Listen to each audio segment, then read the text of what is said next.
ಕರಾವಳಿ ಕಲಾಕಾರ್ಗೆ ತಮಗೆಲ್ಲರಿಗೂ ಸ್ವಾಗತ. ನಾನು ಸಚಿನ್ ನಾಯ್ಕ್. ಓಕೆ ಫ್ರೆಂಡ್ಸ್, ಇವತ್ತು ನಮ್ಮ ಮುಂದಿದ್ದಾರೆ ನಮ್ಮ ಕಾರವಾರದ ಉದಯೋನ್ಮುಖ ಕಲಾಕಾರರಾದ ಚಿತ್ರಕಲೆಯಲ್ಲಿ ತಮ್ಮ ಸಾಧನೆಯನ್ನು ಮಾಡಿದಂತಹ ನಮ್ಮ ಕಾರವಾರದ ದೀಪೇಶ್ ನಾಯ್ಕರವರು. ಬನ್ನಿ ಇವ್ರ ಸಾಧನೆ ಬಗ್ಗೆ ಅವರ ಮಾತಿಂದನೇ ಕೇಳೋಣ. ಯಾಕಂದ್ರೆ ಅವರು ನಮ್ಮ ತಾಲೂಕಾ ಮಟ್ಟದಲ್ಲಿ, ಜಿಲ್ಲಾ ಮಟ್ಟದಲ್ಲಿ, ರಾಜ್ಯ ಅಲ್ಲ ರಾಷ್ಟ್ರ ಮಟ್ಟದಲ್ಲೂ ಕೂಡ ಅತ್ಯುತ್ತಮವಾದ ಸಾಧನೆಯನ್ನು ಮಾಡಿ ತುಂಬಾ ಪಾರಿತೋಷಿಕವನ್ನು ಗೆದ್ದಿದ್ದಾರೆ. ಬನ್ನಿ ಇವ್ರ ಜರ್ನಿ ಹೇಗಿತ್ತು ಅಂತ ನಮ್ಮ ದೀಪೇಶ್ ಅವ್ರ ಕಡೆಯಿಂದನೇ ಕೇಳೋಣ. ಹಲೋ ದೀಪೇಶ್. ದೀಪೇಶ್ ಅವರೇ, ಹೇಳಿ ನಿಮ್ಮ ಈ ಜರ್ನಿ, ನೀವು ಇಲ್ಲಿ ಬೆಳೆದು ಬಂದ ರೀತಿ ನಮ್ಮ ಪ್ರೇಕ್ಷಕರಿಗೆ ನಿಮ್ಮ ಮಾತಲ್ಲಿ ಹೇಳಿ. ಹೇಗೆ ನೀವು ಜರ್ನಿ ಸ್ಟಾರ್ಟ್ ಮಾಡಿದ್ರಿ, ಎಲ್ಲಿಂದ, ನಿಮ್ಗೆ ಏನೇನು ಅಡೆತಡೆಗಳು ಉಂಟಾದವು ಈ ಜರ್ನಿಯಲ್ಲಿ ನಮ್ಮ ವೀಕ್ಷಕರಿಗೆ ಹೇಳಿ. ಜರ್ನಿ ಅಂದ್ರೆ ನಾನು ಫಸ್ಟ್ ಪೇಂಟಿಂಗ್ ಬಗ್ಗೆ ಅಷ್ಟು ಮಾಹಿತಿ ಇಲ್ಲ ಆಗಿತ್ತು. ನಾನು ಫಸ್ಟ್ ನಮ್ಮ ತಂದೆ ಅವರ ಆಫೀಸಲ್ಲಿ ಒಂದು ಪೇಂಟಿಂಗ್ ಕಾಂಪಿಟೇಷನ್ ನಡೀತಾ ಇತ್ತು, ನಾನೆಲ್ಲ ಇದ್ದೆ. ಸೊ ತಂದೆ ಅವರು ಯಾಕೆ ಹೀಗೆ ಕುತ್ಕೊಂಡಿದ್ಯಾ, ನೀನು ಪಾರ್ಟ್ ತಗೋ ಅಂತ ಒಂದು ಶೀಟ್ ಮತ್ತೆ ಕಲರ್ಸ್ ತಂದು ಕೊಟ್ಟರು. ಸೊ ಹಾಗೆ ನಾನು ಪೇಂಟಿಂಗ್ ಮಾಡಿ ಜಸ್ಟ್ ಹೇಗಿನ ಮನ್ಸ್ ಬಂತು ಹಾಗೆ ಪೇಂಟಿಂಗ್ ಮಾಡಿಕೊಂಡು ಸಬ್ಮಿಟ್ ಮಾಡಿದ್ದೆ. ಆಮೇಲೆ ಸ್ವಲ್ಪ ದಿವಸ ನಂತರ ರಿಸಲ್ಟ್ ಬಂತು. ರಿಸಲ್ಟ್ ಅಲ್ಲಿ 3rd ಅಂತ ಹೆಸರು ಬಂತು. ಸೊ ಆ ದಿವಸ ತುಂಬಾ ಖುಷಿ ಆಯ್ತು. ಓಕೆ, ನನ್ ಇದ್ರಲ್ಲೂ ನನ್ ಟ್ಯಾಲೆಂಟ್ ಇದೆ ಅಂತ ಗೊತ್ತಾಯ್ತು. ಆಮೇಲೆ ಹಾಗೆ ನೆಕ್ಸ್ಟ್ ಇಯರ್ ಮತ್ತೆ ಎವ್ರಿ ಇಯರ್ ಆಗ್ತಾ ಇತ್ತು ಕಾಂಪಿಟೇಷನ್. ಸೊ ನೆಕ್ಸ್ಟ್ ಇಯರ್ಗೋಸ್ಕರ ಅಪ್ಪ ಹೇಳಿದ್ರು ಕಾಂಪಿಟೇಷನ್ ಬರ್ತಾ ಇದೆ, ಈ ಸಲ ಪಾರ್ಟಿಸಿಪೇಟ್ ಮಾಡ್ತಿಲ್ಲ. ಸೊ ಆವಾಗ ಅಮ್ಮ ಲೈಕ್ ಅವ್ರ ಟೀಚರ್ ಇದ್ರು, ಅವರು ನನಗೆ ಸ್ವಲ್ಪ ಡ್ರಾಯಿಂಗ್ ಬಗ್ಗೆ ಸ್ವಲ್ಪ ಬೇಸಿಕ್ಸ್ ಅನ್ನ ಕಲಿಸಿ ಅದನ್ನ ನಾನು ಪ್ರಾಕ್ಟೀಸ್ ಮಾಡ್ತಾ ಇದ್ದೆ. ಸೊ ಆ ಟೈಮ್ಗೆ ಟಾಪಿಕ್ ಇತ್ತು, ನಾನು 4th ಅಲ್ಲಿದ್ದೆ ಅವಾಗ. ಸೊ ಪಾರ್ಟಿಸಿಪೇಟ್ ಮಾಡಿದೆ, ಕಾಂಪಿಟೇಷನ್ ಎಲ್ಲ ಆಯಿತು. ಆವಾಗ ಸಡನ್ ಆಗಿ 3rd ಇಂದ ಡೈರೆಕ್ಟ್ ಫಸ್ಟ್ ಪೊಸಿಷನ್ ಬಂತು. ಸೊ ಆವಾಗ ಇಂಟ್ರೆಸ್ಟ್ ಡೆವಲಪ್ ಆಗ್ತಾ ಹೋಯಿತು. ಆಮೇಲೆ ಸ್ಕೂಲಿಂದ ನನಗೆ ಯಾವುದಾದ್ರೂ ಕಾಂಪಿಟೇಷನ್ ಏನಾದರೂ ಇದ್ದರೆ ಅದು ಸೆಂಡ್ ಮಾಡಿ ಲೈಕ್ ಪಾರ್ಟಿಸಿಪೇಟ್ ಹೋಗ್ತಾ ಇದ್ದೆ. ಸೊ ಆಮೇಲೆ ಹಾಗೆ 4th, 5th, 6th ಆಮೇಲೆ 7th ಮಟ್ಟ ನಾನು ಸೆಂಡ್ ಮಾಡ್ತಾ ಬಂದಿದ್ದೆ. ಅಲ್ಲಿ ಸಿಸ್ಟರ್ ಟ್ರೀಸಾ ಅಂತ ಇದ್ರು, ಅವರೆಲ್ಲ ನನಗೆ ಕೋಚಿಂಗ್ ಎಲ್ಲ ಕೊಟ್ಟು ಎಲ್ಲ ಬೇಸಿಕ್ ಡ್ರಾಯಿಂಗ್ ಅಲ್ಲಿ ರೆಡಿ ಮಾಡಿಸಿದ್ರು. ಆಮೇಲೆ ಹಾಗೆ ಪ್ರಾಕ್ಟೀಸ್ ಮಾಡ್ತಾ ನಾನು ಜಾನ್ ಬೆಲ್ ಸರ್ ಅಂತ, ಅವಾಗ 7th ವೆಕೇಶನ್ ಆದ ನಂತರ ಸ್ಕೂಲ್ ಚೇಂಜ್ ಆಗ್ತಿತ್ತು ಸಣ್ಣ. ಅವಾಗ ಜಾನ್ ಬೆಲ್ ಸರ್ ಅಂತ ಅವ್ರ ಹತ್ರ ಕೋಚಿಂಗ್ ತಗೊಂಡೆ ಬೇಸಿಕ್ಸ್ ಅಲ್ಲಿ, ಲೈಕ್ ಸ್ಕೆಚಿಂಗ್, ಆಮೇಲೆ ಪೆನ್ಸಿಲ್ ಹೇಗೆ ಹಿಡಿಯೋದು, ಆಮೇಲೆ ಸ್ಟ್ರೋಕ್ಸ್ ಹೇಗೆ ಕೊಡೋದು, ಅದೆಲ್ಲ ಬೇಸಿಕ್ಸ್ ಅನ್ನ ಅವ್ರ ಕಡೆಯಿಂದ ಕಲ್ತ್ಕೊಂಡೆ. ಆಮೇಲೆ 8th ಸ್ಟ್ಯಾಂಡರ್ಡ್ ಬಂದಾಗ ನನ್ನ ಲೈಕ್ ಸ್ಕೆಚಿಂಗ್ ಇಂದ ನಾನು ಮಾಡೋದು ಒಂದು ಸ್ಕೆಚಿಂಗ್ ಇತ್ತು. ಆಮೇಲೆ ಅಲ್ಲಿಂದ ಪೇಂಟಿಂಗ್ ಹೇಗೆ ಮಾಡೋದಂತ ಏನು ಐಡಿಯಾ ಇಲ್ಲ. ಆಮೇಲೆ ಅಲ್ಲಿ ಉದಯ್ ಸರ್ ಅಂತ ಇದ್ದಾರೆ, ಅವ್ರು ನನ್ನ ಆರ್ಟ್ ಜರ್ನಿಯಿಂದ ಈ ಲೆವೆಲ್ ಇಂದ 2nd ಲೆವೆಲ್ಗೆ ತಗೊಂಡು ಹೋಗ್ಲಿಕ್ಕೆ ಫುಲ್. ಅವ್ರು ಹೇಗಂದ್ರೆ, ನೋಡಿದ್ರೆ ನಿಂಗೆ ಇಷ್ಟು ಟ್ಯಾಲೆಂಟ್ ಇದೆ, ನೀನು ಏನು ಯಾಕೆ ಮಾಡ್ತಾ ಇಲ್ಲ, ಲೈಕ್ ನನ್ನ ಟ್ಯಾಲೆಂಟ್ ಅನ್ನ ಹೊರಗೆ ತರ್ತಾ ಇದ್ರು. ಯಾವುದು ಫ್ರೀ ಪೀರಿಯಡ್ ಇದ್ದಾಗ ನಾನು ಸರ್ ಹತ್ರ ಹೋಗಿ ಲೈಕ್ ಥರ್ಮೋಕಾಲ್, ನಂಗೆ ಪೇಂಟಿಂಗ್ ಓನ್ಲಿ ಪೇಂಟಿಂಗ್ ಅಂತ ಆರ್ಟ್ ಅಲ್ಲಿ ಪೇಂಟಿಂಗ್ ಮತ್ತೆ ಕಲಿಸ್ತಿದ್ರು.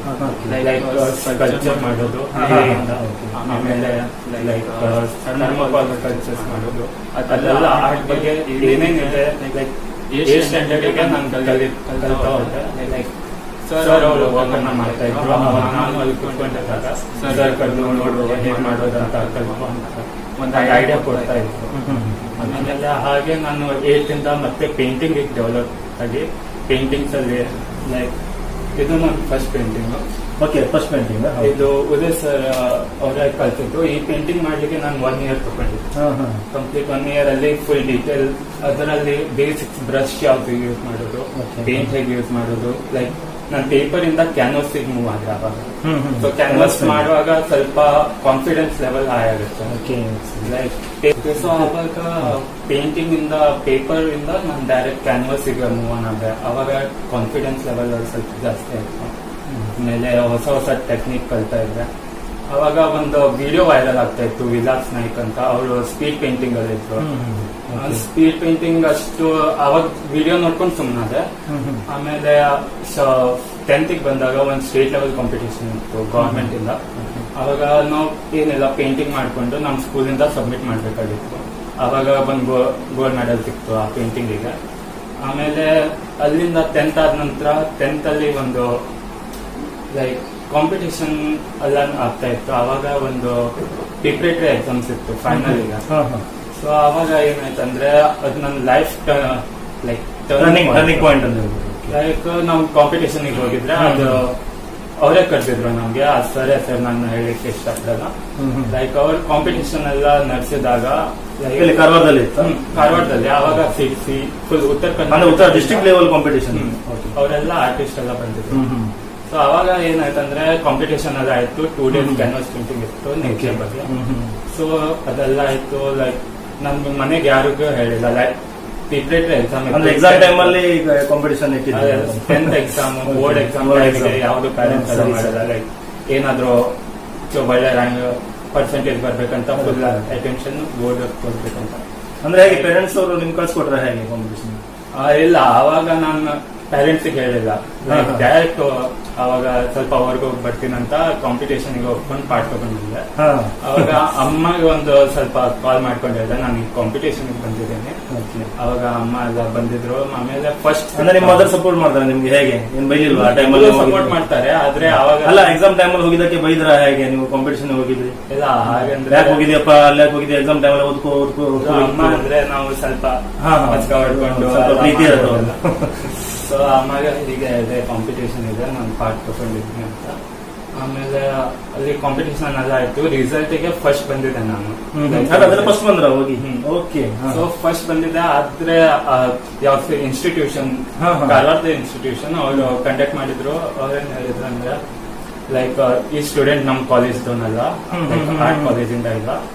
ಸೊ ನಿಮ್ ಪ್ರೈಸ್ ಕೊಡ್ಲಿಕ್ಕೆ ಆಗಿಲ್ಲ. ಸೊ ನನ್ ಮುಂದೆನೆ ಫಸ್ಟ್ ಪ್ರೈಸ್ ಎಲ್ಲ ಸರ್ಟಿಫಿಕೇಟ್ ಎಲ್ಲ ಆಗಿ ಸಡನ್ ಆಗಿ ಆ ಫಸ್ಟ್ ನನ್ ಪೇಂಟಿಂಗ್ ನ ಸೈಡ್ ಇಟ್ಕೊಂಡು ಬೇರೆಯವರಿಗೆ ಅಂದ್ರೆ ರಿಸಲ್ಟ್ ಬಂದ್ಮೇಲೂ ಕೂಡ ನಿಮ್ಮನ್ನ ಚೇಂಜ್ ಮಾಡ್ಕೊಂಡು ನೀವು ಈ ಕಾಲೇಜಿಗೆ ಸೇರಿದವರಲ್ಲ ಅಂತ ಹೇಳಿ ಅವಾಗ ನಾನು ಲೈಕ್ ಫುಲ್ ಅಂದ್ರೆ ನಿಮ್ದು ಟರ್ನಿಂಗ್ ಪಾಯಿಂಟ್. ಅಂದ್ರೆ ನಿಮ್ಗೆ ಇದಾಯ್ತು ಆ ಟೈಮ್ ತುಂಬಾ ಬೇಜಾರಾಗಿತ್ತು. ಆಮೇಲೆ ನಾನು ಇದೇ ಫೀಲ್ಡ್ ಅಲ್ಲಿ ಏನಾದ್ರು ಮಾಡ್ಕೊಂಡು ಅವ್ರಿಗೆ ತೋರಿಸ್ಬೇಕು. ಲೈಕ್ ನಾನು ಸಾಧನೆ ಮಾಡಿಸ್ಬೇಕು ನಾನು ಅವಾಗಿಂದ ಸ್ಟಾರ್ಟ್ ಮಾಡಿದ್ದು.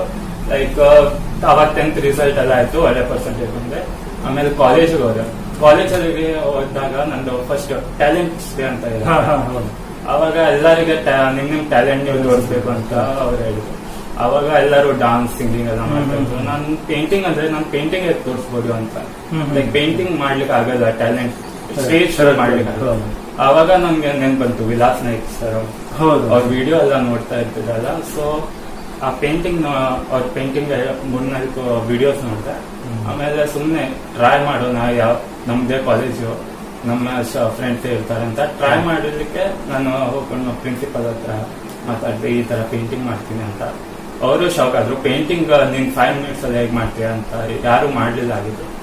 ಸೊ ಆಮೇಲೆ ಸುಮ್ನೆ ಒಂದು ಜೀಸಸ್ ಪೇಂಟಿಂಗ್ ಮಾಡಿದ್ದೆ. ಸೊ ಅದು 5 minutes ಅಲ್ಲಿ ಮಾಡಿದೆ. ಅವಾಗ ಸ್ವಲ್ಪ ಕಾನ್ಫಿಡೆನ್ಸ್ ಬಂತು, ಓಕೆ ನಾನು ಇದ್ರಲ್ಲೂ ಮಾಡ್ಬೋದು ಅಂತ. ಆಮೇಲೆ ಹಾಗೆ ಟ್ಯಾಲೆಂಟ್ಸ್ ಡೇ ಬಂತು. ಆಮೇಲೆ ಆನ್ಯುವಲ್ ಡೇಗೆ ಪರ್ಫಾರ್ಮ್ ಮಾಡ್ದೆ. ಆಮೇಲೆ ಹಾಗೆ ಪರ್ಫಾರ್ಮ್ ಮಾಡ್ತಾ ಒಂದ್ ದಿವಸ ನನಗೆ ಇನ್ಸ್ಟಾಗ್ರಾಮ್ ಅಲ್ಲಿ ನಾನು ಎಲ್ಲ ಅಪ್ಡೇಟ್ ಹಾಕ್ತಾ ಇರ್ತೀನಿ. ಲೈಕ್ ನಾನು ಚಿಕ್ಕ ವರ್ಕ್ ಮಾಡಿದ್ರೇನು ಅದು ನಾನು ಫಸ್ಟ್ PU ದಲ್ಲೇ ಸ್ಟಾರ್ಟ್ ಮಾಡಿದ್ದೀನಿ ಇನ್ಸ್ಟಾ. ಸೊ ಅವಾಗ ಹಾಕ್ತಾ ಇದ್ದೆ. ಸೆಕೆಂಡ್ PU ಬಂದಾಗ ನನಗೆ ಬೆಂಗಳೂರಿಂದ ಇದು ಅರ್ಬನ್ ಟ್ರಾನ್ಸ್ ಅಂತ ಒಂದು ಗ್ರೂಪ್ ಇದೆ. ಲೈಕ್ ಅವ್ರು ಇವೆಂಟ್ಸ್ ಎಲ್ಲ ಮಾಡ್ತಾ ಇದ್ದಾರೆ. ಅವ್ರು ಕಾಂಟ್ಯಾಕ್ಟ್ ಮಾಡಿ ನಿಮ್ದ ಸ್ಪೀಡ್ ಪೇಂಟಿಂಗ್ ನೋಡಿದೀವಿ, ಸೊ ನೀವ್ ಪರ್ಫಾರ್ಮ್ ಮಾಡ್ಲಿಕ್ಕೆ ಬೆಂಗಳೂರು ಬರ್ಲಿಕ್ಕೆ ಆಗತ್ತಾ ಅಂತ ಕೇಳಿದ್ರು. ಅವರಿಗೆ ನಿಮ್ಗೆ? ಹೌದು, ಅವರೇ ಕಾಂಟ್ಯಾಕ್ಟ್ ಮಾಡಿ. ಆಮೇಲೆ ಅದ್ ನನ್ ಫಸ್ಟ್ ಶೋ ಇತ್ತು, ಎಕ್ಸೈಟ್ಮೆಂಟ್ ಆಗಿ ಓಕೆ ಅಂತ ಹೇಳಿದೆ. ಆಮೇಲೆ ಸುಮ್ನೆ ಪ್ರಾಕ್ಟೀಸ್ ಎಲ್ಲ ಮಾಡಿ ಅಲ್ಲಿ ಬೆಂಗಳೂರು ಹೋಗ್ಕೊಂಡು ಪರ್ಫಾರ್ಮ್ ಮಾಡಿ ಬಂದಿದ್ದೀನಿ.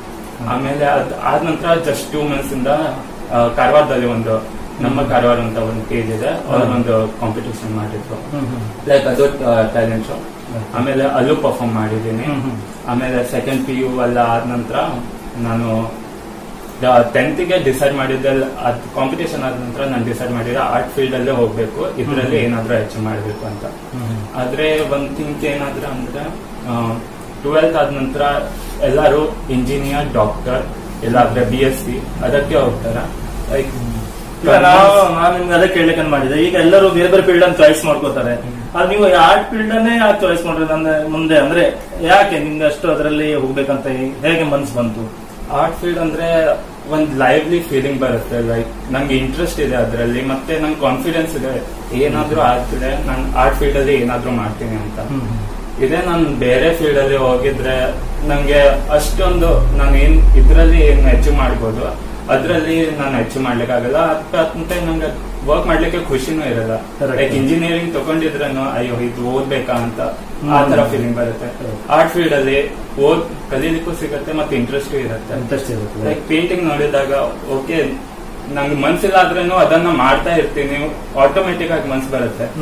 ನಾನು ಓದ್ಲಿಕ್ಕೆ ಕುತ್ಕೊಂಡಿದ್ರೆ ಒಂದು ಬುಕ್ ತಗೊಳ್ತೀನಿ ಹಿಂಗ್ ಓದ್ಲಿಕ್ಕೆ, ಒಂದ್ 5 minutes ಆದ ನಂತರ ಅಯ್ಯೋ ಬೇಜಾರ್ ಬಂತಲ್ಲ, ಫೋನ್ ತಗೊಳ್ಳೋದು ಏನಾದ್ರು ಮಾಡ್ತಾ ಇರ್ತೀನಿ. ಅದೇ ನಾನು ನೋಟಿಸ್ ಮಾಡಿದ್ದೇನೆಂದ್ರೆ ನಾನು ಪೇಂಟಿಂಗ್ ತಗೊಂಡ್ ಕುತ್ಕೊಂಡಿದ್ರೆ 3 hours 4 hours ಆದ್ರೆ ಅದ್ರಲ್ಲೇ ಫುಲ್ ಫೋಕಸ್ಡ್ ಆಗಿರ್ತೀನಿ. ಸೊ ನನ್ ಫೋಕಸ್ ಪಾಯಿಂಟ್ ಅಲ್ಲಿ ಇದೆ ಅಂತ ನಂಗೆ ಗೊತ್ತಾಯ್ತು. ಸೊ ಆರ್ಟ್ ಫೀಲ್ಡ್ ಅಲ್ಲೇ ಪಾರ್ಟ್ ತಗೊಳ್ಬೇಕಂತ ಆಯ್ತು. ಮತ್ತೆ ಅಲ್ಲಿ ಏನಾಯ್ತು ಅಂದ್ರೆ ಲೈಕ್ ಫೀಲ್ಡ್ ಏನ್ ಮಾಡ್ಬೇಕಂತ ಅನಿಮೇಷನ್ ಅಂತ ಡಿಸೈಡ್ ಮಾಡಿದ್ದೆ. ಕರೆಕ್ಟ್. ಸೊ ಅನಿಮೇಷನ್ ಬಗ್ಗೆ ಸ್ವಲ್ಪ ಆವಾಗ ನನ್ನ ತಂದೆಯವರು ತುಂಬಾ ಸಪೋರ್ಟ್ ಮಾಡಿದ್ರು. ಅಪ್ಪ ಅಮ್ಮ ದಿನಾಲು ಆರ್ಟ್ ಫೀಲ್ಡ್ ಅಲ್ಲಿ ಏನ್ ಮಾಡ್ಬೇಕಂತ 3-4 ಆರ್ಟಿಸ್ಟ್ ಜನ ಕಾಂಟ್ಯಾಕ್ಟ್ ಮಾಡಿ ಆಮೇಲೆ ಅನಿಮೇಷನ್ ದಿಂದ BSc ಮಾಡ್ಬೇಕು ಅಂತ. ಸೊ ಅವಾಗ ಒಂದ್ ಪಾಯಿಂಟ್ ಏನ್ ಬಂತಂದ್ರೆ ನಾವು ಎಲ್ಲರೂ ಫ್ಯಾಮಿಲಿ ಟೂರಿಗೆ ಹೋಗಿದ್ವಿ. ಸೊ ಅಲ್ಲಿ ನಮ್ ಬಸ್ ಹೇಗಿದೆ ಅಂದ್ರೆ 2 ಮಕ್ಕಳು, ನನ್ನ ತಂದೆ ತಾಯಿ, ಆಮೇಲೆ ಫುಲ್ ಸೀನಿಯರ್ ಸಿಟಿಸನ್ಸ್. ಆ ಬಸ್ ನಾನು ಓಕೆ ಎಂಜಾಯ್ ಮಾಡೋಣ ಟೂರಿಗೆ ಅಂತ ಹೋಗಿದ್ದೆ. ಸೊ ಬಸ್ ಹತ್ತಿದ್ ನೋಡಿದ್ರೆ ಎಲ್ಲರೂ ಸೀನಿಯರ್ ಸಿಟಿಸನ್ ಫುಲ್ ಓಕೆ ಇವ್ರ ಜೊತೆ ಏನ್ ಎಂಜಾಯ್ ಮಾಡೋದು ಅಂತ ಫಸ್ಟ್ 8 ದಿವಸ ಬೇಜಾರಲ್ಲಿದೆ. ಆಮೇಲೆ ಅವ್ರ ಜೊತೆನೆ ಎಂಜಾಯ್ ಮಾಡ್ಲಿಕ್ಕೆ ತುಂಬಾ ಎಂಜಾಯ್ಮೆಬಲ್ ಅಂದ್ರೆ ಎಂಜಾಯ್ ಮಾಡಿದೆ. ಸರ್ ಇಂದ ಬರ್ಡೇ ಇತ್ತು ಅವರು. ಓಕೆ ನಾನು ಯಾವಾಗ ಎಲ್ಲೂ ಟೂರಿಗೆ ಹೋಗಿದ್ರೇನು ಬುಕ್ ಪೆನ್ಸಿಲ್ ತಗೊಂಡು ಹೋಗ್ತೀನಿ. ಸೊ ಇವ್ರದೊಂದು ಪೋರ್ಟ್ರೇಟ್ ಮಾಡ್ಕೊಂಡು ಗಿಫ್ಟ್ ಮಾಡೋಣ ಅಂತ ನಾನು ಪೋರ್ಟ್ರೇಟ್ ಮಾಡಿದ್ದೆ. ಅಲ್ಲೇ ಒಂದ್ ಸರ್ ಇದ್ರು, ಅವರು ಲೈಕ್ ನನ್ ವರ್ಕ್ ಎಲ್ಲ ನೋಡಿ ನೀವು ಚಿತ್ರಕಲಾ ಪರಿಷತ್ ಅಂತ ರೆಕಮೆಂಡ್ ಮಾಡಿದ್ರು ಕಾಲೇಜು. ನಾನು ಕರೆಂಟ್ಲಿ ಇವಾಗ ಕರ್ನಾಟಕ ಚಿತ್ರಕಲಾ ಪರಿಷತ್ ಅಲ್ಲೇ ಬ್ಯಾಚುಲರ್ ಆಫ್ ವಿಜುವಲ್ ಆರ್ಟ್ಸ್ ಅಂತ ಡಿಗ್ರಿ ಮಾಡ್ತಾ ಇದ್ದೀನಿ. 4 years ಡಿಗ್ರಿ ಅದು. ನೀವು ಸ್ಟಾರ್ಟಿಂಗ್ ಅಲ್ಲಿ ಎಲ್ಲಾ ಲೈಕ್ ಫಸ್ಟ್ ಇಯರ್ಗೆ ಎಲ್ಲ ನಿಮ್ಗೆ ಏನೇನ್ ಬೇಸಿಕ್ಸ್ ಇದೆ ಎಲ್ಲ ಕಲಿಸ್ತಾರೆ. ಆಮೇಲೆ ಸೆಕೆಂಡ್ ಇಯರ್ ಇಂದ ಲೈಕ್ ಪ್ರೊಫೆಷನಲ್ ಸ್ಕಲ್ಪ್ಚರ್ ತಗೊಂಡಿದ್ರೆ ಬರೀ ಸ್ಕಲ್ಪ್ಚರ್ ಅನ್ನ ನಾನು ಫುಲ್ ಡೀಟೇಲ್ ಅಲ್ಲಿ ಮಾಡ್ತೀನಿ. ಸೊ ಇವಾಗ ಕರ್ನಾಟಕ ಚಿತ್ರಕಲಾ ಪರಿಷತ್ ಅಲ್ಲಿ ಕಲಿತಾ ಇದ್ದೀನಿ. ಮತ್ತೆ ಇವಾಗ ರೀಸೆಂಟ್ ಆಗಿ ನಾನು ಒಂದು ಚೆನ್ನೈಯಿಂದ ಒಂದು ಕಾಂಪಿಟೇಷನ್ ಎವ್ರಿ ಇಯರ್ ನಡೀತಾರೆ ಆಲ್ ಓವರ್ ಇಂಡಿಯಾ. ಸೊ ಅವರು ನ್ಯಾಷನಲ್ ಯೂತ್ ಫೆಸ್ಟಿವಲ್ ಅಂತ ಮಾಡ್ತಾರೆ. ಸೊ ಎಲ್ಲ ನಮ್ಗೆ ಒಂದು ಪೇಂಟಿಂಗ್ ಮಾಡಿ ಲೈಕ್ ಕ್ಯಾನ್ವಾಸ್ ಸೈಜ್ ಇರುತ್ತೆ, ಇಷ್ಟು ಸೈಜ್ ಮಾಡಬೇಕು, ಟೈಟಲ್ ಮತ್ತೆ ನಾವು ಯಾವ ಮೀಡಿಯಂ ಯೂಸ್ ಮಾಡ್ತೀವಿ ಅದರ ಬಗ್ಗೆ ಎಲ್ಲ ಡೀಟೇಲ್ಸ್ ಎಲ್ಲ ಮಾಡಿ ನಾವು ಪೇಂಟಿಂಗ್ ಗೆ ಒಂದು ಥೀಮ್ ಕೊಟ್ಟು ಆ ತರ ಒಂದು ಪೇಂಟಿಂಗ್ ಮಾಡಿ ಅವರಿಗೆ ಕೊರಿಯರ್ ಮಾಡ್ಬೇಕಾಗಿತ್ತು. ಆಮೇಲೆ ಅವರು ಅದನ್ನ ಎಲ್ಲ ಜಡ್ಜ್ಮೆಂಟ್ ಎಲ್ಲ ಮಾಡಿ ಆಮೇಲೆ ಅದು ನನ್ ಫಸ್ಟ್ ಟೈಮ್ ಇತ್ತು. ಸೊ ನಾನು ಓಕೆ ಟ್ರೈ ಮಾಡೋಣ ಅಂತ ಒಂದು ಪೇಂಟಿಂಗ್ ಮಾಡ್ಕೊಂಡು ಸೆಂಡ್ ಮಾಡಿದ್ದೆ. ಅದರಲ್ಲಿ ವುಮೆನ್ ಪ್ರಾಬ್ಲಮ್ ಏನೇನಿರುತ್ತೆ ಲೈಕ್ ಮೆನ್ಸ್ಟ್ರೇಷನ್ ಪ್ರಾಬ್ಲಮ್, ಆ ಟೈಮಿಗೆ ಅವ್ರು ಏನ್ ಪೇನ್ ಮಾಡ್ತಾರೆ ಅದನ್ನ ಪೇಂಟಿಂಗ್ ಅಲ್ಲಿ ಶೋ ಮಾಡ್ಬೇಕಂತ ಒಂದು ಪೇಂಟಿಂಗ್ ಸಬ್ಜೆಕ್ಟ್ ಇತ್ತು. ಆ ಸಬ್ಜೆಕ್ಟ್ ಮೇಲೆ ನಾನು ಪೇಂಟಿಂಗ್ ಮಾಡ್ಕೊಂಡು ಸೆಂಡ್ ಮಾಡಿದ್ದೆ. ಲೈಕ್ ಅರೌಂಡ್ 1 week ನಂತರ ಲೈಕ್ 1 week ಅಲ್ಲ 1 month ಅಲ್ಲಿ ರಿಸಲ್ಟ್ ಬಂತು. ಸೊ ಅದರಲ್ಲಿ full all over India top 10 ಅಲ್ಲಿ ನಾನು ಟಾಪ್ 1 ಅಲ್ಲಿ. ಅಂದ್ರೆ ನೀವು ಫಸ್ಟ್ ಪ್ರೈಸ್ ನಿಮ್ಮಲ್ಲಿ ಸಿಕ್ಕಿದೆ ಅಂತ ಹೇಳ್ಬೋದು ನ್ಯಾಷನಲ್ ಲೆವೆಲ್. ಅದು ಒಂದ್ ಲೈಕ್ ನಿಮ್ದೊಂದು ದೊಡ್ಡ ಅಚೀವ್ಮೆಂಟ್ ಟಾಪ್ 1 ಅಲ್ಲಿ ಬರೋದು. ಆ ದಿವಸ ನಾನು ಫಸ್ಟ್ ಕಾಲ್ ಮಾಡಿದ್ದು ನನ್ನ ಪೇರೆಂಟ್ಸ್ ಗೆ. ಸೊ ಆ ದಿವಸ ಅವರು ಓಕೆ ನಾವು ಅದು ಸಾರ್ಥಕ ಆಯ್ತು ಅಂತ ಲೈಕ್ ಅವ್ನ ಫೀಲ್ಡ್ ಅಲ್ಲಿ ಹೋಗ್ಕೊಂಡೆ ಅಚೀವ್ ಮಾಡಿದಾನೆ ಅಂತ ಅವ್ರಿಗೆ ಖುಷಿ ಇತ್ತು. ಲೈಕ್ ಆಮೇಲೆ ಫ್ರೆಂಡ್ಸಿಗೆಲ್ಲ ಕಾಲ್ ಮಾಡ್ಕೊಂಡು ಹೇಳಿದೆ. ಮತ್ತೆ ಆಯ್ತು ಅದು ಇವಾಗ ರೀಸೆಂಟ್ಲಿ April 12th ಇದ್ದಿತ್ತು ಲೈಕ್ ಅವಾರ್ಡ್ ಫಂಕ್ಷನ್ ಇತ್ತು.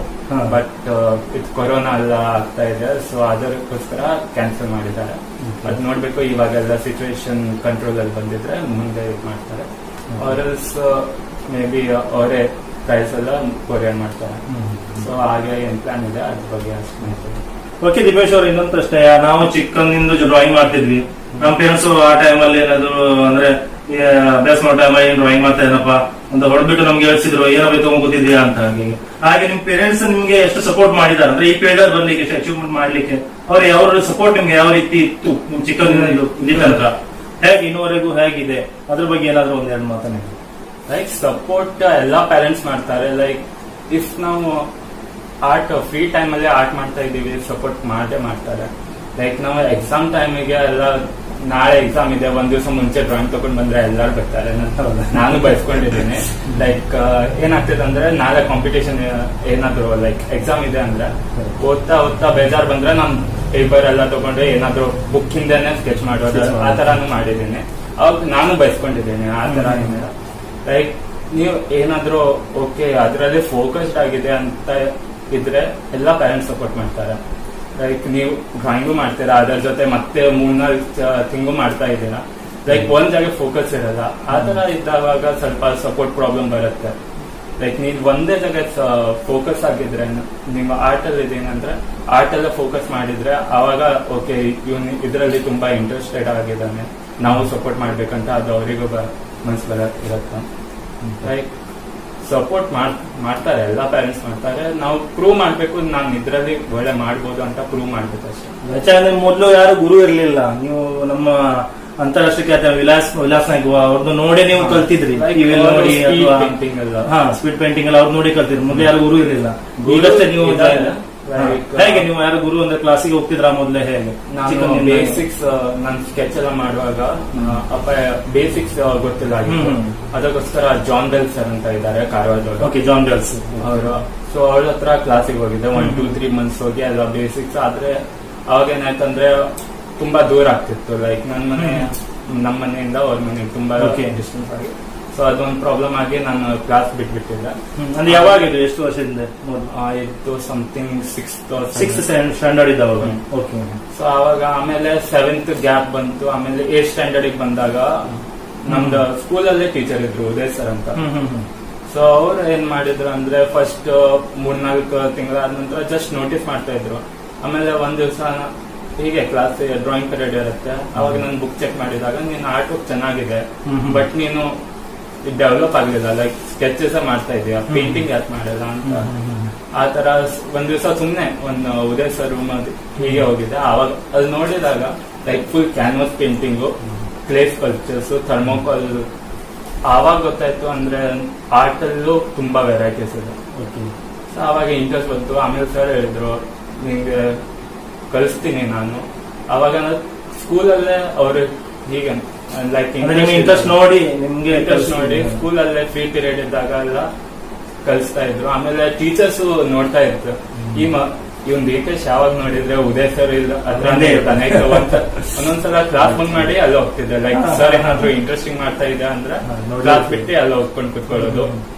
ಆಮೇಲೆ ಊಟ ಟೈಮಿಗೆ ಅಲ್ಲೇ ಇರೋದು. ಆಲ್ಮೋಸ್ಟ್ ನನ್ನ ಫುಲ್ ಸ್ಕೂಲ್ 100% ಅಲ್ಲಿ 30% ನಾನು ಉದಯ್ ಸರ್ ಹತ್ರನೇ ಇರ್ತಿದ್ದೆ. Full school life 8th, 9th, 10th ಈ 3 ಇಯರ್ಸ್ ಅಲ್ಲಿ ಅವ್ರು ತುಂಬಾ ಡೆವಲಪ್. ನನ್ನ ಪೇಂಟಿಂಗ್ಸ್, ಥರ್ಮೋಕಾಲ್, ರಂಗೋಲಿ ನಾನು ಹೇಳಿಲ್ಲ. ಲೈಕ್ ರಂಗೋಲಿಯಲ್ಲೂ ನೀವು ಇದು ನೋಡಿ, ನಾನು ನೋಡಿದ್ದೆ ನಿಮ್ದು ರಂಗೋಲಿಯನ್ನ. ಈ ಆರ್ಟ್ ಬಿಟ್ಟು ಅದರಲ್ಲೂ ನೀವು ತುಂಬಾನೇ ಅಚೀವ್ಮೆಂಟ್ ಮಾಡಿದ್ದಾರೆ ರಂಗೋಲಿ ಆರ್ಟ್ ಅಲ್ಲಿ. ಅದು ಕೋಇನ್ಸಿಡೆನ್ಸ್. ಲೈಕ್ ಹೇಗಂದ್ರೆ ನಾನು ನಿತೇಶ್ ಅಂತ ಒಂದ್ ಫ್ರೆಂಡ್ ಸಿದ್ಧಿವಿನಾಯಕ್, ಲೈಕ್ ನನ್ ಸ್ಕೂಲ್ ಆದ ನಂತರ ಅವ್ರ ಜಾತ್ರೆ ಇತ್ತು, ಅಲ್ಲಿ ಅವ್ರ ಅಮ್ಮ ರಂಗೋಲಿ ಆಗ್ತಾ ಇದ್ರು. ಅಂದ್ರೆ ಇದು ನಮ್ಮ ಮಾರುತಿ ದೇವಸ್ಥಾನ ಜಾತ್ರೆ. ಸೊ ಅಲ್ಲಿ ಅವ್ರಮ್ಮ ರಂಗೋಲಿ ಆಗ್ತಾ ಇದ್ರು. ಆಮೇಲೆ ಮಿತೇಶ್ಗೆ ಅಲ್ಲ ಲೈಕ್ ಫನ್ನಿಗೆ ಹೇಳಿದ್ದು, ಲೈಕ್ ಇವನು ಆರ್ಟಿಸ್ಟ್ ಇದ್ದಾನೆ, ಇವನಿಗೆ rangoli ಹಾಕಿಕೊಡು.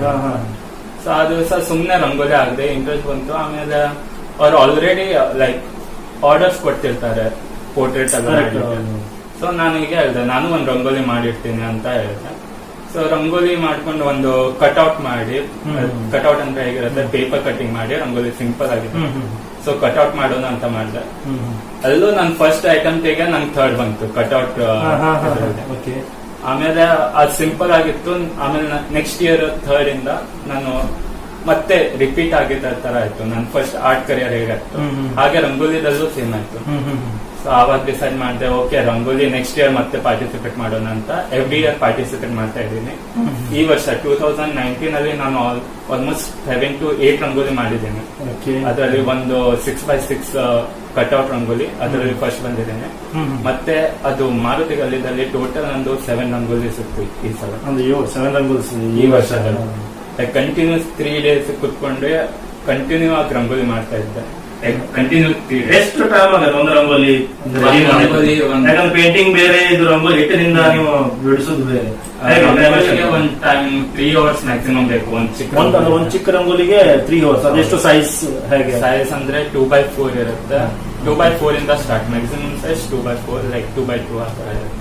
Okay. So rangoli 3 hours ತಗೊಳುತ್ತೆ, ತುಂಬಾ ಡೀಟೇಲ್ ಆಗಿರುತ್ತೆ.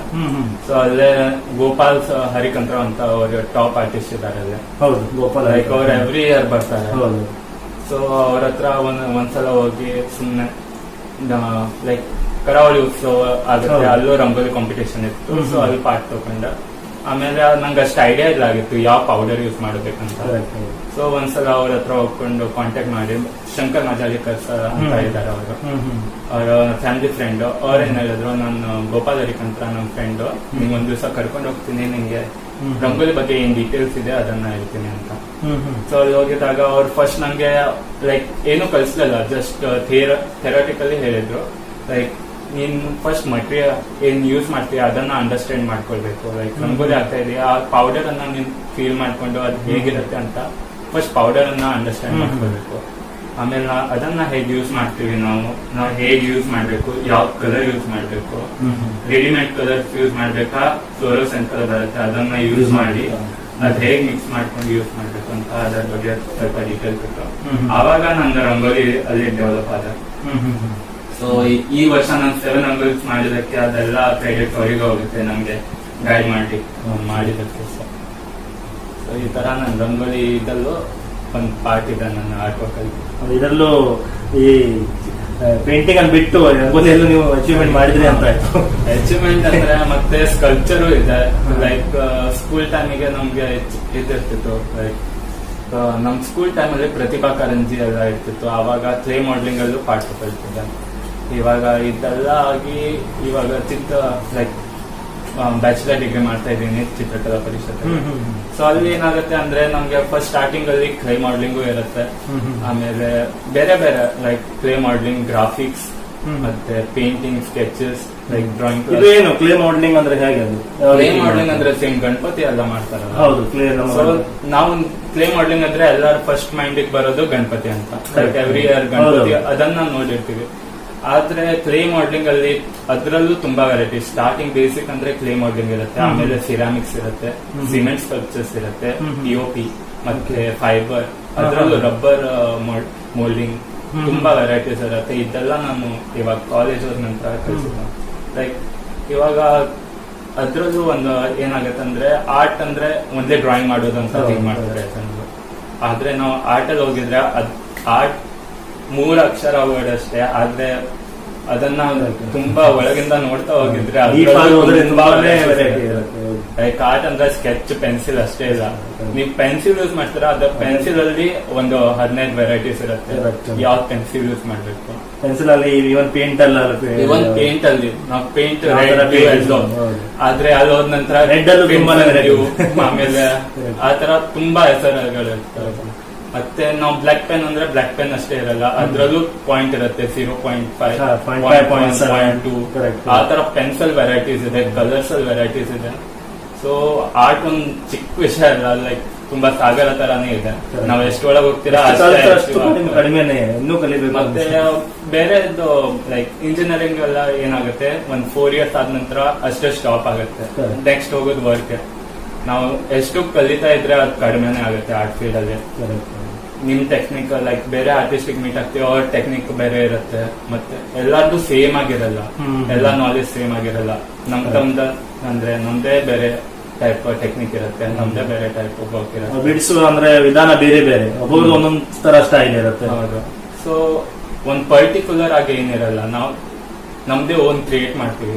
ನಮ್ದು ಓನ್ ಥಾಟ್ಸ್ ಅನ್ನ ಲೈಕ್ ನಮ್ಗೆ ಒಂದ್ ಥಾಟ್ ಇರುತ್ತೆ, ಅದನ್ನ ಪೇಪರ್ ಅಲ್ಲಿ ತರೋದು, ಇಲ್ಲಾದ್ರೆ ಸ್ಕಲ್ಪ್ಚರ್ ಅಲ್ಲಿ ಮಾಡೋದು.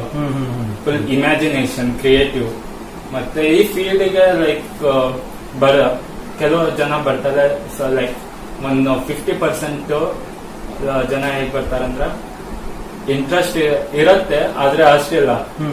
ಲೈಕ್ ಒತ್ತಾಯದ ಮೇಲೆ ಬಂದಿರ್ತಾರೆ ಕಲಿಬೇಕು ಅಂತ ಹೇಳಿ, ಒಳಗಿಂದ ಇಂಟ್ರೆಸ್ಟ್ ಇರಲ್ಲ. ಇಲ್ಲ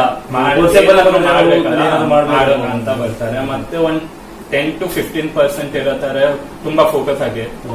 ಸೊ ಹಾಗೆ ಇರುತ್ತೆ ಒಂದ್ ಕಾಲೇಜ್ ಹೋದಾಗನು ನೀವು ಎಷ್ಟು ಇಂಟ್ರೆಸ್ಟ್ ಇದ್ರೆ ಅಲ್ಲಿ ಯಾವ ತರ ನಾವು ಡೆವಲಪ್ ಆಗ್ತೀವಿ, ನಮ್ದು ಇಂಟ್ರೆಸ್ಟ್ ಹೇಗಿರುತ್ತೆ ಅದ್ರ ಮೇಲೆ. ಲೈಕ್ ಆರ್ಟ್ ಫೀಲ್ಡ್ ಅಂದ್ರೆ ಏನಾಗುತ್ತೆ, ನಮ್ಗೆ ಇಂಟ್ರೆಸ್ಟ್ ಇದ್ರೆ ನಾವು ಅದನ್ನ ಮಾಡ್ತಾ ಇರ್ತೀವಿ. ಲೈಕ್ ಬೇರೆಯವ್ರದ್ದು ಏನಾಗುತ್ತೆ, ಬೇರೆಯವ್ರದಂದ್ರೆ ಲೈಕ್ ಇಂಟ್ರೆಸ್ಟ್ ಇರಲ್ಲ, ಅವ್ರು ಕಲೀಲಿಕ್ಕೆ ಹೋಗಲ್ಲ. ನಾವೀಗ ಫೌಂಡೇಶನ್ ಅಲ್ಲೇ ನಿಮ್ಗೆ ಬೇಸ್ ಸಿಕ್ಕಿಲ್ಲ ಆದ್ರೆ ಮುಂದೆ ಫ್ಯೂಚರ್ ಇಲ್ಲ. ಸೊ ಜನ ಏನ್ ತಿಂತಾರೆ, ಆರ್ಟ್ ಮಾಡ್ಕೊಂಡು ಏನ್ ಫ್ಯೂಚರ್ ಇಲ್ಲ. ಸೊ ಅದ್ ಮೇನ್ ಏನಿರುತ್ತೆ ಅಂದ್ರೆ ನಾವು ಇಂಟ್ರೆಸ್ಟ್ ಎಷ್ಟು ಕಲಿತೀವಿ ಅದರ ಮೇಲೆ ನಮ್ ಫ್ಯೂಚರ್ ಡಿಪೆಂಡ್ ಆಗುತ್ತೆ. ಇಫ್ ನಾವು ಫೌಂಡೇಶನ್ ಇಲ್ಲಿ ನಮ್ ಬೇಸಿಕ್ ನಮ್ ಸ್ಟ್ರಾಂಗ್ ಇಲ್ಲ ಆದ್ರೆ ನಾವು ಆರ್ಟ್ ಅಲ್ಲಿ ಎಂಪೈರ್ ಹೇಗೆ ಮಾಡ್ಬೇಕಾಗುತ್ತೆ. ಸೊ ಅದ್ ಪ್ರಾಬ್ಲಮ್ ಆಗುತ್ತೆ. ಸೊ ಒಂದ್ ಮೇನ್ ಥಿಂಗ್ ಹೇಳೋದಂದ್ರೆ ಯಾರು ಲೈಕ್ ಆರ್ಟ್ ಫೀಲ್ಡ್ ಅಲ್ಲಿ ಹೋಗ್ಬೇಕಂದ್ರೆ ಸ್ಟಾರ್ಟಿಂಗ್ ಇಂದಾನೇ ನಮ್ಗೆಲ್ಲ ಗೊತ್ತಿದೆ ಅಂತ ಇರಬಾರ್ದು. ಗೊತ್ತಿಲ್ಲ ಅಂತಾನೆ ಅವ್ರ ಬೇಸಿಕ್ ಕಲಿತಾ ಇದ್ದಾರೆ, ಓಕೆ ನಮ್ಗೆ ಇದು ಗೊತ್ತಿದೆ ಅಂತ ಬಿಟ್ಬಿಡೋದಲ್ಲ. ಸೊ ಅದನ್ನ ಕಲಿತಾ ಇರ್ಬೇಕು, ಅದನ್ನ ಮತ್ತೆ ಡೆವಲಪ್ ಮಾಡ್ಬೇಕು. ಸೊ ಆ ತರ ನಮ್ ಫೌಂಡೇಶನ್ ನಾವು ಸ್ಟ್ರಾಂಗ್ ಮಾಡಿದ್ರೆ ಆರ್ಟ್ ಅಲ್ಲಿ ತುಂಬಾ ಫ್ಯೂಚರ್ ಇದೆ.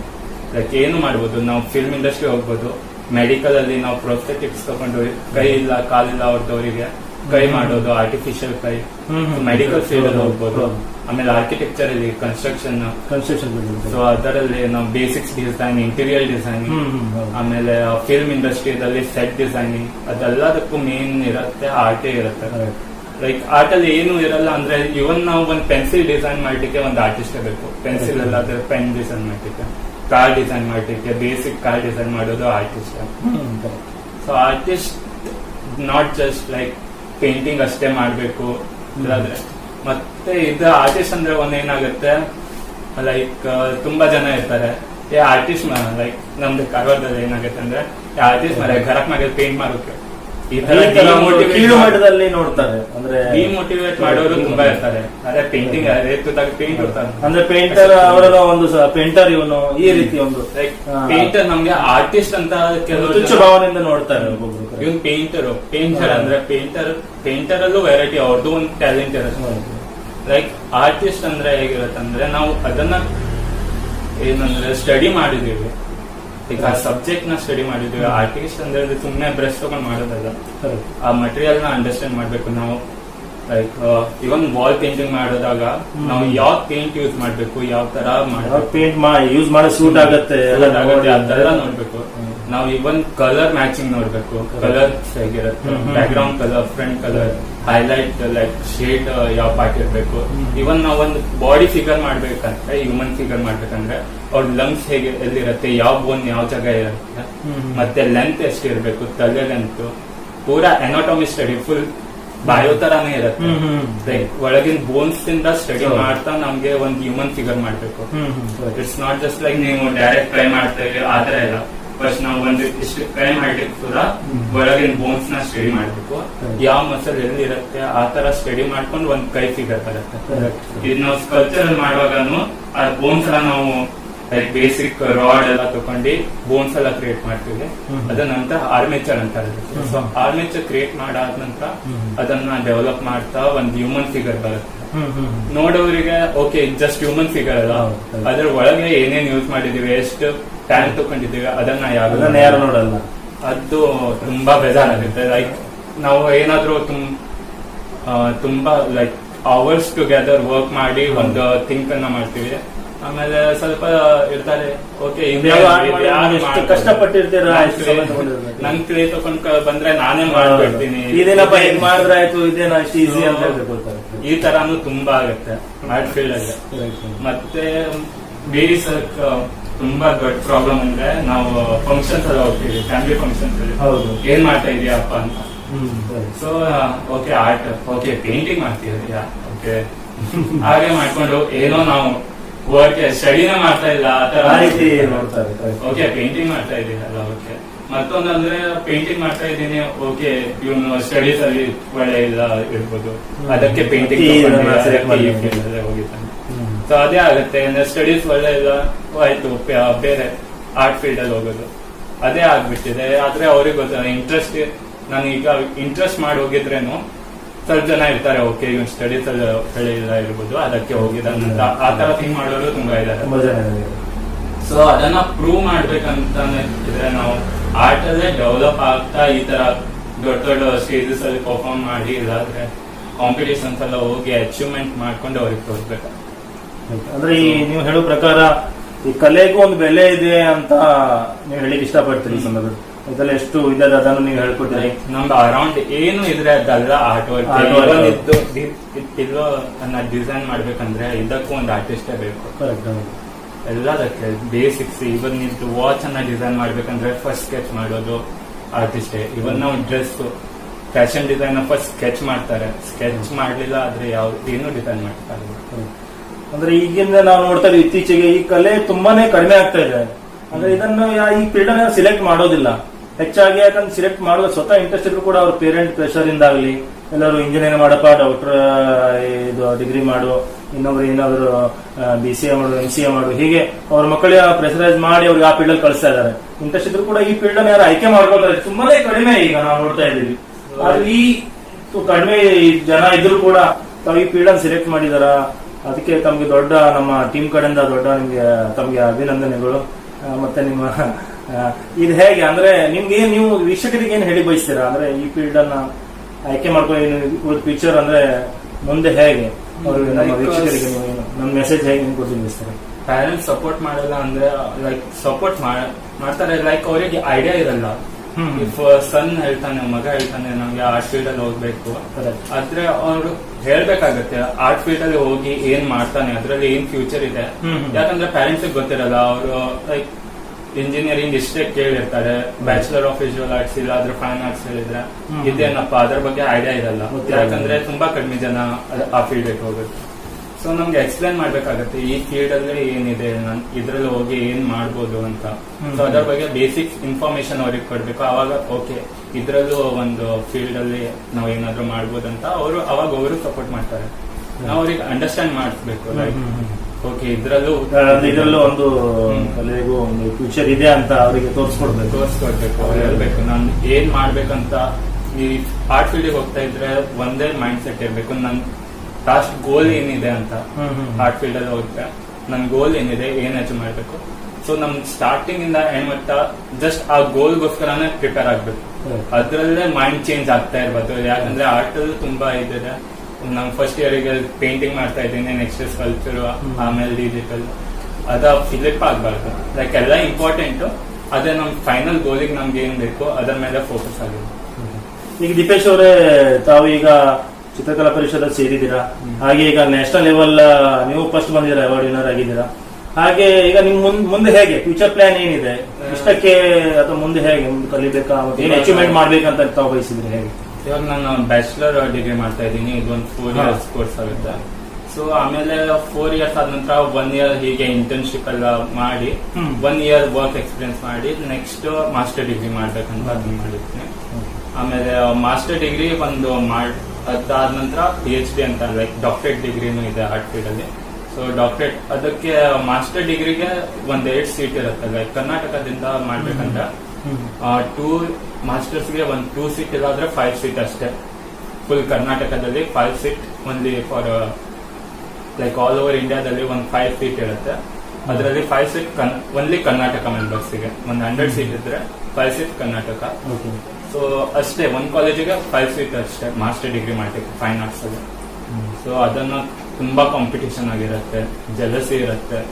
ನಾವು ಒಂದೊಂದ್ಸಲ ಆರ್ಟ್ ಮಾಡ್ತೀವಿ, ಅದನ್ನ ಓಕೆ ಬೇರೆಯವರು ಲೈಕ್ ಕಾಲೇಜಲ್ಲೇ ಇರುತ್ತೆ, ಡಿಸ್ಟ್ರಾಯ್ನು ಮಾಡ್ಬೋದು. ತುಂಬಾ ಕಾಂಪಿಟೇಷನ್ ಇರುತ್ತೆ. ಸೊ ಇದೆಲ್ಲ ಸಕ್ಸಸ್ ಹೋಗ್ಬೇಕಂದ್ರೆ ಜಲಸಿ ಅದೆಲ್ಲ ಜರ್ನಿ ಪಾರ್ಟ್ ಅಷ್ಟೇ.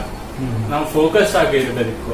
ಏನು ಓಕೆ ನಮ್ದು ವರ್ಕ್ ಮಾಡಿದ್ದು ಡಿಸ್ಟ್ರಾಯ್ ಆಯ್ತು ಅಂತ ಹೊಡ್ಕೊಂತ ಕುತ್ಕೊಂಡು ಅದನ್ನ ಬಿಟ್ಟು ನಾನು ಆಟೆ ಮಾಡಲ್ಲ ಅಂತ ಕುತ್ಕೊಂಡಿದ್ರೆ ಏನೋ. ನಾವು ಅದನ್ನ ಡೆವಲಪ್ ಮಾಡಿ ಬೆಳೆಸ್ಕೊಂಡು ಹೋಗ್ಬೇಕು. ಮತ್ತೆ ಏನಂದ್ರೆ ಪೇಂಟಿಂಗ್ ಮಾಡ್ತಾ ಇದೀವಿ ಅಂದ್ರೆ ಆ ಪೇಂಟಿಂಗ್ ನಾನೇನ್ ಇಟ್ಕೊಂಡಿರ್ಬಾರ್ದು, ನೆಕ್ಸ್ಟ್ ಮೂವ್ ಆನ್ ಆಗ್ಬೇಕು. ಆ ಪೇಂಟಿಂಗ್ ಜಸ್ಟ್ ಒಂದು ಪ್ರಾಕ್ಟೀಸ್ ತರ ಇಟ್ಕೊಳ್ಬೇಕು. ಒಂದ್ ಪೇಂಟಿಂಗ್ ಮಾಡಿದ್ರೆ ಓಕೆ ಇದೇ ನನ್ ಫೈನಲ್ ಪೇಂಟಿಂಗ್ ಅಂತ ಕುತ್ಕೊಳ್ಬಾರ್ದು, ಇದನ್ನೇ ಮಾಡ್ಬೇಕಂತ. ಅದು ಜಸ್ಟ್ ಪ್ರಾಕ್ಟೀಸ್. ನಾವು ಜಸ್ಟ್ ಕಲಿತಾ ಇದ್ವಿ, ವರ್ಕ್ ಮಾಡ್ತಾನೆ ಇರ್ಬೇಕು ಡೈಲಿ. ಓಕೆ ದೀಪೇಶ್ ಅವರೇ, ನೀವು ನಮ್ಮ ಚಾನೆಲ್ಗಾಗಿ ಸಮಯ ಕೊಟ್ಟಿದ್ರಿ, ಅದಕ್ಕಾಗಿ ಧನ್ಯವಾದಗಳು. ಆಕ್ಚುಲಿ ಆನರ್ ಆಗಿದ್ದೀನಿ, ನೀವು ಈ ತರ ಚಾನ್ಸ್ ಕೊಟ್ಟಿದೆ. ಇಲ್ಲ, ನಮ್ದಿಷ್ಟೇ ನಮ್ಮ ಜಿಲ್ಲೆಯ ಪ್ರತಿಭಾವಂತ ಕಲಾವಿದರಿಗೆ ಪ್ರೋತ್ಸಾಹ ಕೊಡಬೇಕು ಅಂತ ನಾವು ಈ ಚಾನೆಲ್ ಅನ್ನ ಸ್ಟಾರ್ಟ್ ಮಾಡಿದ್ದೀವಿ. ಹಾಗೆ ತಾವು ಈ ಸಮಯ ಕೊಟ್ಟಿದ್ದಾರೆ, ಹಾಗೂ ತಮ್ಮ ಈಗ ಇಷ್ಟು ಸಾಧನೆ ಮಾಡಿದ್ರೆ ರಾಷ್ಟ್ರ ಮಟ್ಟದಲ್ಲೂ ಕೂಡ, ಅದಕ್ಕೆ ನಮ್ಮ ಟೀಮ್ ಕಡೆಯಿಂದ ನಿಮ್ಗೆ ಅಭಿನಂದನೆಗಳು. ಹಾಗೂ ಇನ್ನಂದ್ರೆ ನಿಮ್ಮ ಫ್ಯೂಚರ್ ಲೈಫ್ ಕೂಡ ಇನ್ನೂ ನೀವು ಹೆಚ್ಚಿನ ಸಾಧನೆಯನ್ನು ಮಾಡಲಿ ಅಂತ ನಾವು ಬಯಸ್ತೀವಿ ನಮ್ಮ ತಂಡದ ಕಡೆಯಿಂದ. ಓಕೆ ದೀಪೇಶ್ ಅವರೇ, best of luck. Thank you. Okay friends, ಮುಂದಿನ ಸಂಚಿಕೆಯಲ್ಲಿ ಇನ್ನೊಬ್ಬ ಕರಾವಳಿ ಕಲಾವಿದರೊಂದಿಗೆ ಸಿಗ್ತೀವಿ. ಅಲ್ಲಿವರೆಗೆ ಸ್ಟೇ ಟ್ಯೂನ್.